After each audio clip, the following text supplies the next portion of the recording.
네, 여러분 안녕하십니까?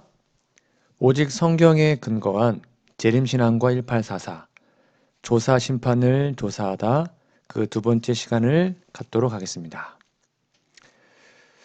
오늘은 심판은 AD 31년에 끝났는가 함께 좀 성경적으로 살펴보도록 하겠습니다. 과연 조사 심판은 AD 31년일까요? 아니면 그 이후일까요? 성경적으로 한번 살펴볼까요? 심판이 AD 31년, 즉 예수님의 십자가로 다 끝났는가요? 성경의 증거입니다. 사도행전 17장 31절 이는 정하신 사람으로 하여금 천하를 공의로 심판할 날을 작정하시고 이에 그를 죽은 자 가운데서 다시 살리신 것으로 모든 사람에게 믿을 만한 증거를 주셨음이니라 하니라. 밑에 보시면 바울이 의와 절제와 장차 오는 심판을 강론하니 지금 다 심판이 미래에 있을 것으로 말하고 있죠. 로마서 2장 16절입니다. 곧 나의 복음에 이른 바와 같이 하나님이 예수 그리스도로 말미암아 사람들의 은밀한 것을 심판하시는 그 날이라. 이것도 미래네요. 내가 어찌하여 내 형제를 비판하느냐? 어찌하여 내 형제를 업신여기느냐? 우리가 다 하나님의 심판대 앞에 서리라. 미래네요. 기록되었으되 주께서 이르시되 내가 살았노니 모든 무릎이 내게 꿇을 것이요 모든 혀가 하나님께 자백하리라 하였느니라. 하나 더 볼까요? 원수 갚는 것이 내게 있으니 내가 갚으리라 하시고 또다시 주께서 그의 백성을 심판하리라. 여기도 미래네요. 말씀하신 것을 우리가 아노니. 지금까지 5개의 성경절 살펴봤는데요. 이 앞 성경절들의 특징이 있습니다. 뭐예요? 모두 신약입니다. 사도행전, 로마서, 히브리서. 그리고 심판이 모두 이미 AD 31년 십자가로 끝난 게 아니라 미래 어느 시점에 있을 것을 분명히 말하고 있죠. 그리고 몇 구절은 그 심판의 대상이 악인들이 아니라 그리스도인이었습니다. 그러니까 정리하면 뭔지 모르겠지만 미래의 어느 시점에 그리스도인들을 대상으로 한 어떤 심판이 있을 것을 분명히 성경이 말하고 있습니다.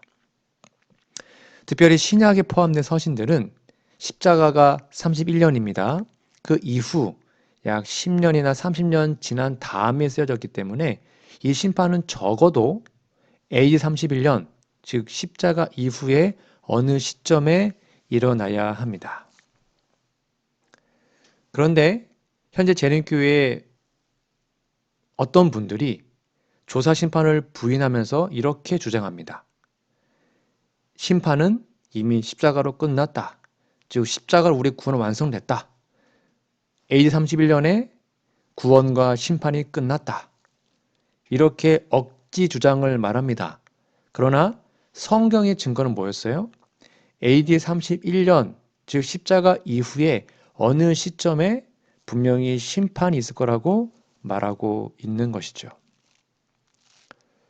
자, 그러면 오해되는 성경 구절이 있습니다.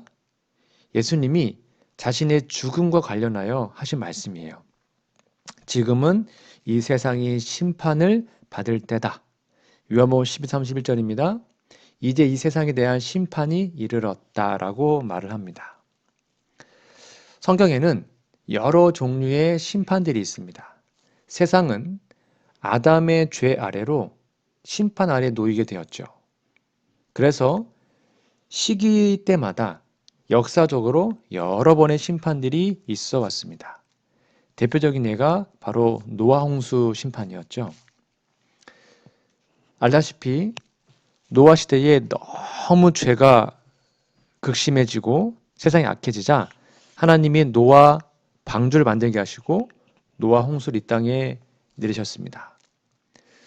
계속 복음을 전했지만 8명만 방주에 탔고 모든 사람들이 다 방주에 타지 못하여 죽임을 당하게 됐죠. 그 뒤에 하나님은 무지개 언약으로 다시는 물로 세상을 심판하지 않겠다라고 약속하셨습니다.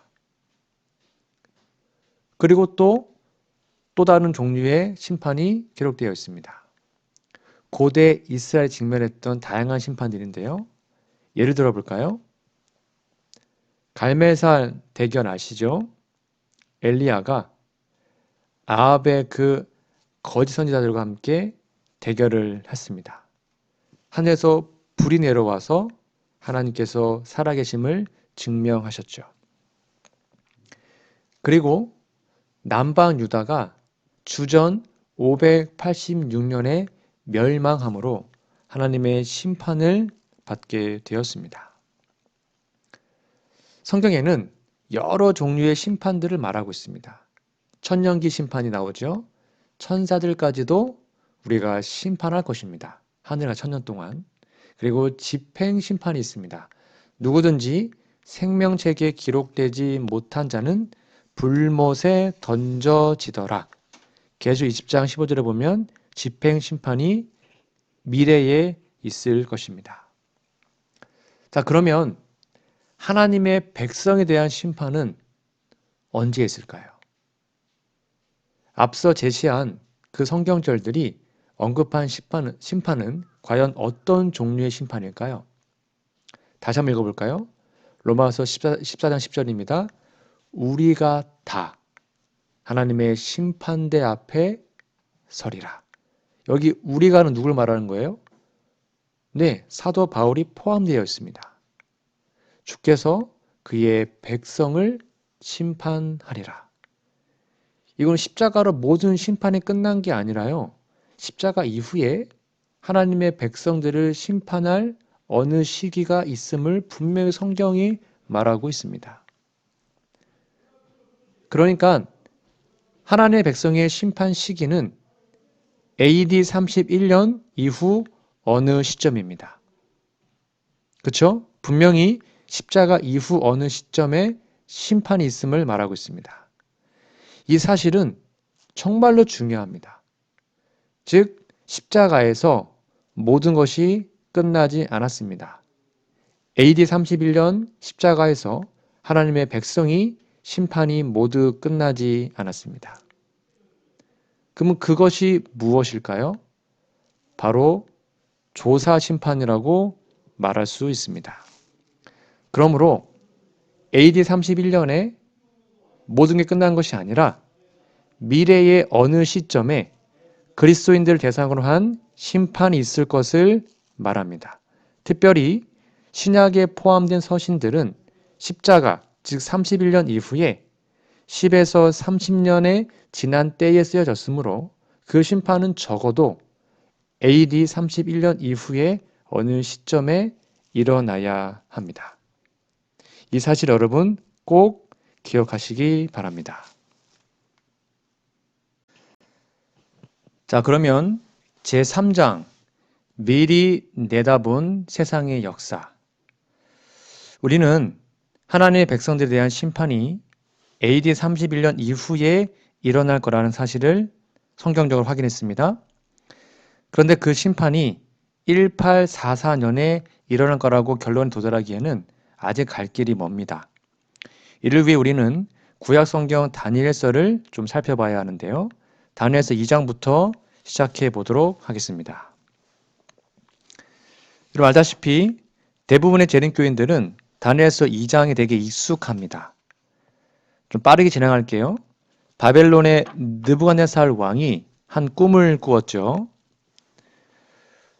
꿈을 꿨는데 그 꿈을 기억할 수가 없었습니다. 그래서 박수와 술객을 불러놓고 꿈을 해석하라고 합니다. 해석은 더더욱 불가능했죠.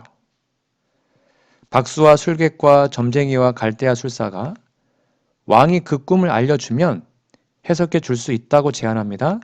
그러나 왕은 그들의 꿈의 해몽뿐 아니라 꿈의 내용도 말해주기를 바랬습니다.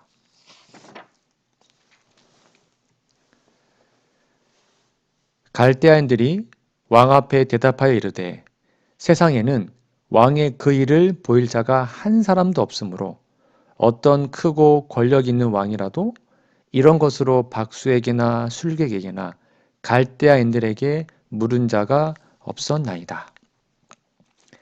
화가 치민 왕은 모든 박수와 술객들을 다 죽이라고 합니다. 물론 거기에는 다니엘도 포함되어 있었습니다. 하지만 이내 왕이 구하던 그 답을 다니엘이 하나님께 물어보아서 알게 되었고 결국 다니엘은 목숨을 걸고 그 왕에게 꿈의 모든 것을 알려주었습니다. 왕이 봤던 꿈의 내용을 영상으로 잠깐 보도록 하겠습니다. 왕이여, 왕이 한 큰 신상을 보셨나이다. 그 신상이 왕의 앞에 섰는데 크고 광채가 특심하며 그 모양이 심히 두려우니 그 우상의 머리는 정금이요 가슴과 팔들은 은이요 배와 넓적다리는 노시요 그 종아리는 철이요 그 발은 얼마는 철이요 얼마는 진흙이었나이다. 또 왕이 보신즉 사람의 손으로 하지 아니하고 뜨인 돌이 신상의 철과 진흙의 발을 쳐서 부서뜨리며 때에 철과 진흙과 녹과 은과 금이 다 부서져 여름 타작 마당에 겨같이 되어 바람에 불려 간 곳이 없었고 우상을 친 돌은 태산을 이루어 온 세계에 가득하였었나이다.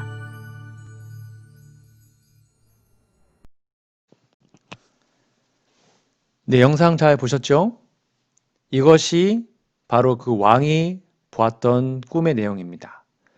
그 우상의 머리는 순금이요, 가슴과 두 팔은 은이요, 배와 넓적다리는 노시요, 그 종아리는 쇠요, 그 발은 얼마는 쇠요, 얼마는 진흙이었나이다. 또 왕이 보신즉 손대지 아니한 돌이 나와서 신상의 쇠와 진흙의 발을 쳐서 부서뜨리매 그때의 쇠와 진흙과 놋과 은과 금이 다 부서져 여름 타작 마당에 겨같이 되어 바람에 불려 간 곳이 없었고 우상을 친 돌은 태산을 이루어 온 세계에 가득하였나이다.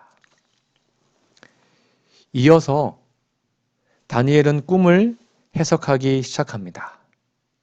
왕이시여 왕은 곧 그 금머리이니이다. 왕을 뒤이어 왕보다 못한 다른 나라가 일어날 것이요. 셋째로 또 놋 같은 나라가 일어나서 온 세계를 다스릴 것이며 넷째 나라는 강하기가 쇠 같으리니 쇠는 모든 물건을 부서뜨리고 이기는 것이라. 쇠가 모든 것을 부수는 것 같이 그 나라가 문 나라를 부서뜨리고 찌을 것이며 라고 얘기합니다. 쉽게 말하면 바벨론은 순금, 머리이고 그 다음 나라는 은, 그 다음 나라는 놋, 또 다른 나라는 쇠, 철로 된 나라가 일어날 거라고 다니엘이 해석을 합니다. 그 다음에 이렇게 얘기하죠. 왕께서 그 발과 발가락이 얼마는 토기장이의 진흙이요 얼마는 쇠인 것을 보셨은즉 그 나라가 나누일 것이며 왕께서 쇠와 진흙이 섞인 것을 보셨은즉 그 나라가 쇠 같은 든든함이 있을 것이나 그 발가락이 얼마는 쇠요 얼마는 진흙인즉 그 나라가 얼마는 든든하고 얼마는 부서질만 할 것이며 왕께서 쇠와 진흙이 섞인 것을 보셨은즉 그들이 다른 민족과 서로 섞일 것이나 그들이 피차에 합하지 아니함이 쇠와 진흙이 합하지 아니함과 같으니이다. 여기의 포인트는 철로 된 왕국은 작은 권세들로 나누어질 것인데 그것들이 다른 민족과 서로 섞일 것이나 피차에 합하지 아니할 것이 중요한 포인트입니다.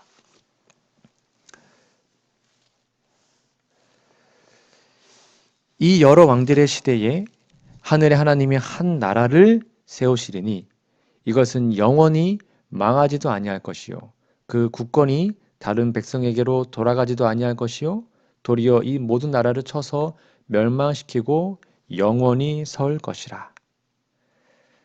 사람이 사람의 손으로 하지 아니하고 뜨인 돌, 즉 하나님의 나라가 이 땅에 임해서 영원히 설 것을 말하고 있습니다. 이것을 역사적으로 적용해 보면 여러분 잘 아시다시피 금보리는 어디예요? 바벨론, 신바벨로니아입니다. 다니엘은 그거를 바벨론이라고 말합니다. 그 다음에 은나라가 메데 페르시아 또는 메데 바사라고도 합니다.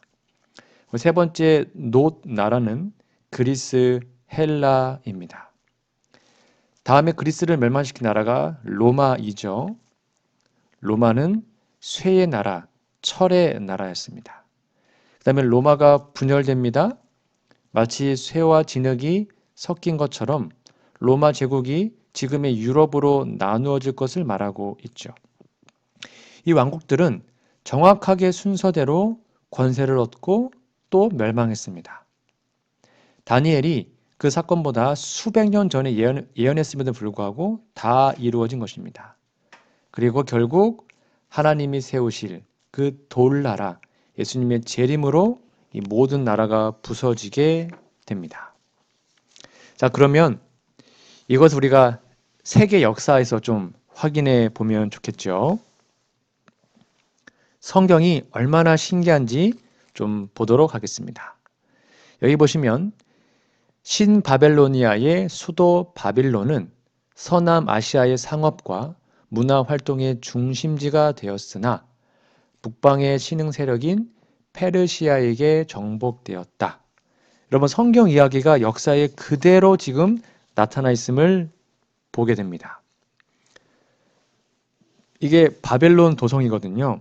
이 바벨론 도성은 유프라테스 강으로 둘러싸인 거대한 요새였습니다.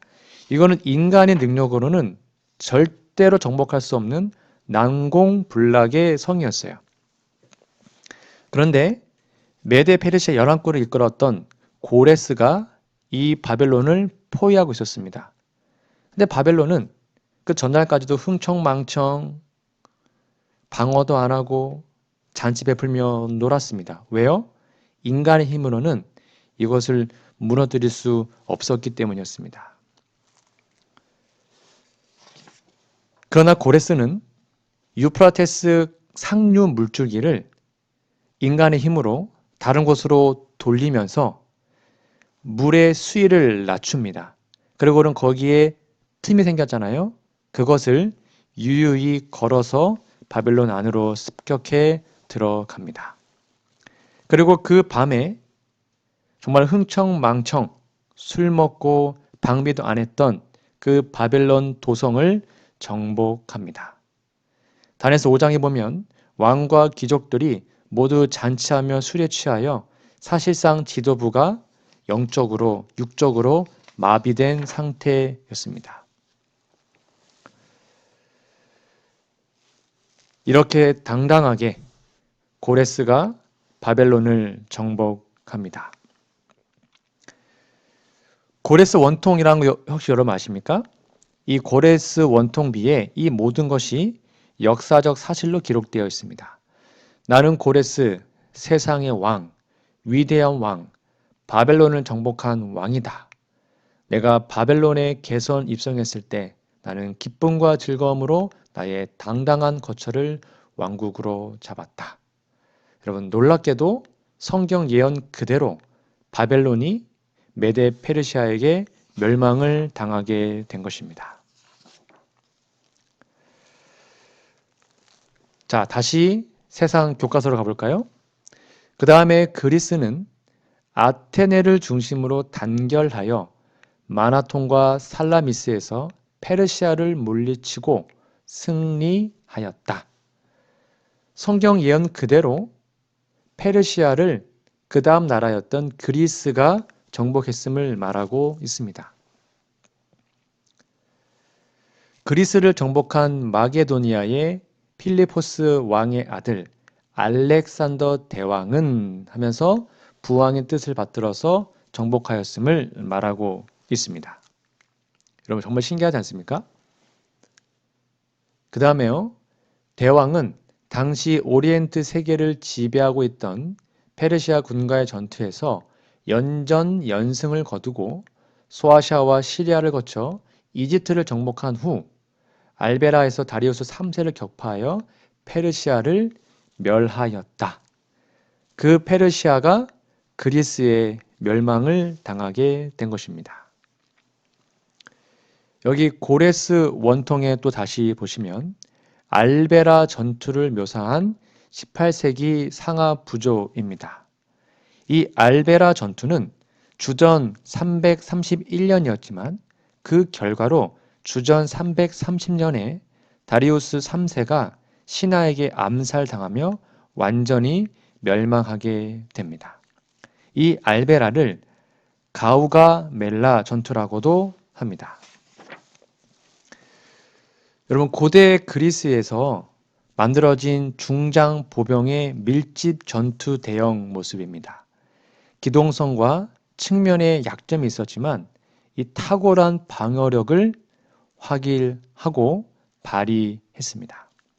즉 페르시아의 전쟁에서 그리스를 승리로 이끈 모습입니다.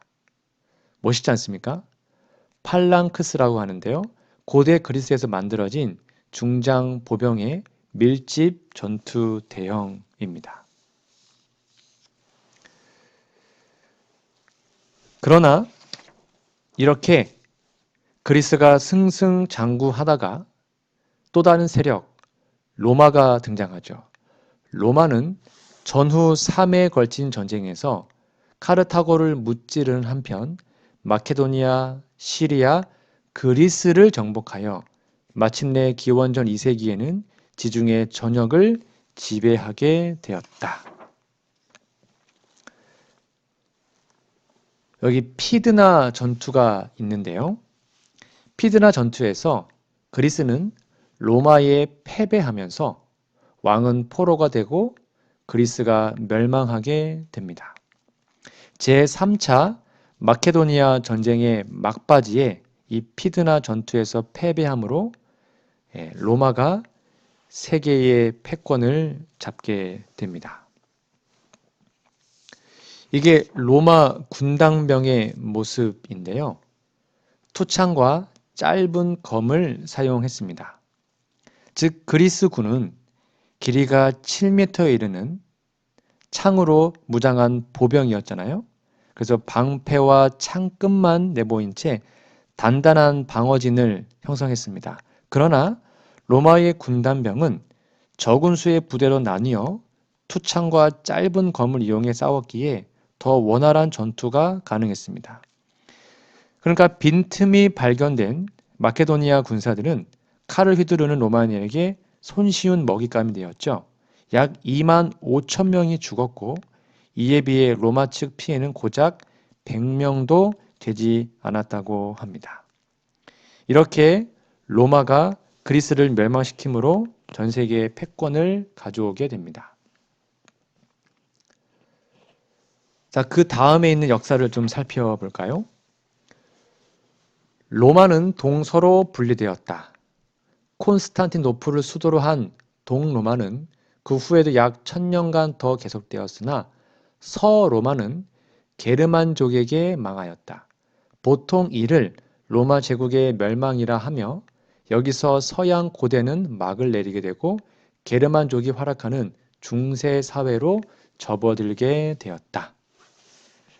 로마가 승승장구했지만 결국 로마도 성경 예언대로 망하게 되었습니다. 여기 화살표에 보시면 훈족의 압박으로 동고토와 서고토 등에 있었던 게르만 민족이 대이동을 하게 됩니다. 그러면서 로마 제국에 들어오게 돼요. 서서히 약화되다가 로마 제국이 10개의 나라로 분열되게 됩니다. 10발가락 시대가 온 것입니다. 서로마 제국의 분열된 모습입니다. 네, 앵글로 색슨, 프랑클리, 알레마니 등등 하면서 오늘날로 얘기하면 영국, 프랑스, 독일, 이탈리아, 스위스, 스페인, 포르투갈, 아프리카 북부 이런 식으로 나라가 분열되게 됩니다. 물론 어떤 이들은 이렇게 묻습니다. 아니, 다른 강대국들도 많은데 왜 예언에서는 이런 나라들만 다루는가? 왜 그러냐면 이스라엘을 집어삼키면서 이스라엘의 역사를 좌지우지했던 나라들이기 때문입니다. 역사적으로 모두가 이스라엘, 즉 하나님의 나라가 있었던 그 지점을 점령하고 영향을 미쳤습니다. 즉 인류를 구원하기 위한 구속사에서 중대한 영향을 미친 나라들이기 때문에 성경에 등장한 것입니다. 그래서 하나님께서 주목하신 것이죠. 정리하면 이 다니엘서 2장의 신상에서 순금 머리는 바벨론, 역사책에서 다 확인했습니다. 은은 메데 페르시아, 놋은 그리스, 쇠는 이교 로마, 쇠와 진흙은 유럽, 그리고 돌은 그리스의 재림, 하늘나라를 말하고 있습니다. 여기에서 중요한 점이 있습니다. 이제 여기 제일 중요합니다. 다니엘서 2장은 전체 다니엘서에서 공부하게 될 세계 역사의 종말론적 예언들의 기본 계열을 보여줍니다. 이거 정말로 중요합니다. 우리가 앞으로 다룰 다니엘서를 이해하려면 2장의 내용을 여러분 명확하게 알고 계셔야 합니다. 기초 중에 기초, 기본 중에 기본입니다. 쉽게 말하면 기초가 튼튼하지 않으면 무너지게 되어 있지 않습니까? 기초가 튼튼하고 기본이 되어 있어야 든든하게 그걸 기준으로 세워질 수 있습니다. 여기 붕괴 위험, 둔포 오피스텔, 부실공사 정황 포착. 왜냐하면 건물 지지 기초 파일이 설계 도면보다 약 30에서 40%가 적었다고 합니다. 즉 기초 파일은 건축물 상부의 하중을, 무게를 지표면 아래의 견고한 지반으로 전달해주는 건축물을 지탱하는 역할을 하는데 그걸 다 빼버린 거예요. 그러니까 밑에 기초가 허술하니까 건물 자체가 붕괴된 것입니다. 우리가 역사를 바르게 이해하고 예언을 이해하려면 다니엘서 2장을 여러분 꼭 다시 한번 정리해 두셔야 합니다. 자, 그 다음에 두 번째가 중요한데요. 쇠로 묘사된 로마는 세상 역사의 마지막까지 계속 이어집니다. 여러분 이거 별표 100개짜리입니다. 즉 네 번째 나라가 로마였잖아요. 근데 네 번째 나라 로마가 쇠의 나라인데 철의 나라인데 그게 10제국, 10발가락으로 분열되었습니다. 근데도 쇠는 없어지지 않았어요. 쇠와 철이 섞여 있었죠. 그러니까 쇠로 묘사된 로마라는 그것은 세상 역사의 마지막 재림 직전까지 계속 이어진다. 이게 정말 중요한 포인트입니다.